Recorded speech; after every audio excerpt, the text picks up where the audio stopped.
They say the village of Elderby no longer exists, that the fields grew over the paths, the roofs crumbled under silence, and the wells dried of memory. But stories still find their way out, like smoke slipping through cracks in old stone. This is one such story. In the winter of 1842, a man named Jonas Fell returned to Elderby after 5 years at sea. He was the last of the Fell family, his parents long dead, his brother lost in a mining collapse. His home was a small cottage near the forest's edge, where the wind never stopped whispering and the snow held no footprints for long. The villagers welcomed him with cool nods and tighter smiles. Time had worn Elderby thin. Crops failed often. Children had begun to talk to trees. But Jonas, hardened by the sea and untouched by the village's slow rot, seemed a breath of fresh firewood in the hearth. Within weeks, he had cleared the cottage, chopped enough wood for a season, and begun asking about a wife. "You're better off alone," said the blacksmith, who hadn't seen his own wife in months. But Jonas insisted. He believed in warm dinners and shared blankets. In the evenings, he'd walk to the woods with a lantern, though none knew why.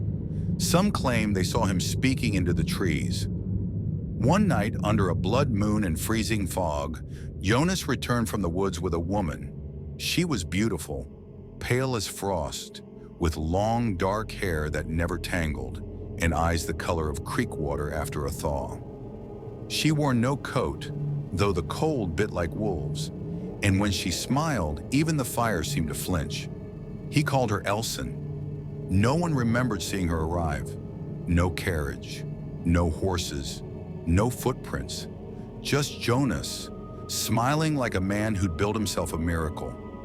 At first, Elsin was quiet. She never spoke in the presence of others. She walked barefoot, even in the snow. Children stared at her, then cried.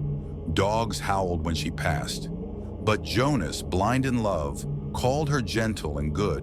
She cooked for him, cleaned, sat by the window and watched the forest with something like longing.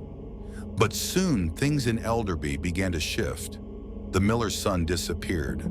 Then the baker's wife was found standing barefoot at the river's edge, murmuring about hollow things in the woods.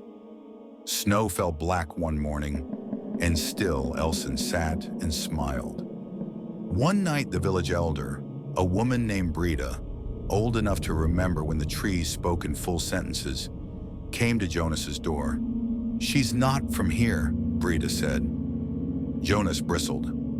"Neither are you. I was born in this land. She was born beneath it." He slammed the door, but he began to notice things. Elsin never slept. Her breath didn't fog the glass. Once, when he tried to kiss her neck, her skin shifted. Not like flesh, but like cloth that had forgotten how to drape a body. Still, he couldn't leave her. His dreams were filled with her voice, low and humming like wind in a deep well. And when he woke, she'd be watching him, smiling, as though waiting for something to wear. Then came the thawing day, a village tradition where old clothes were burned to chase away spirits clinging to fabric. That year, no fires caught flame. Elsin watched from the hill above the village, her dress moving in a wind no one felt. Brita came again. "She needs to be sent back before she grows hungry." Jonas, worn and haunted by sleeplessness, asked, "What is she?" Brita looked past him toward the forest. "There are women beneath the hills, not witches, not ghosts, not quite gods. They are emptiness with memory, and when they find a name, they find a way in." Jonas returned home to find Elsin standing in the doorway. "You were talking about me," she said. Her voice was soft, but her shadow on the wall was the wrong shape. "You're not real," he whispered. She smiled. "I'm what you wanted." That night she crawled into bed beside him, and her skin was colder than the grave. In the morning, Jonas Fell was gone.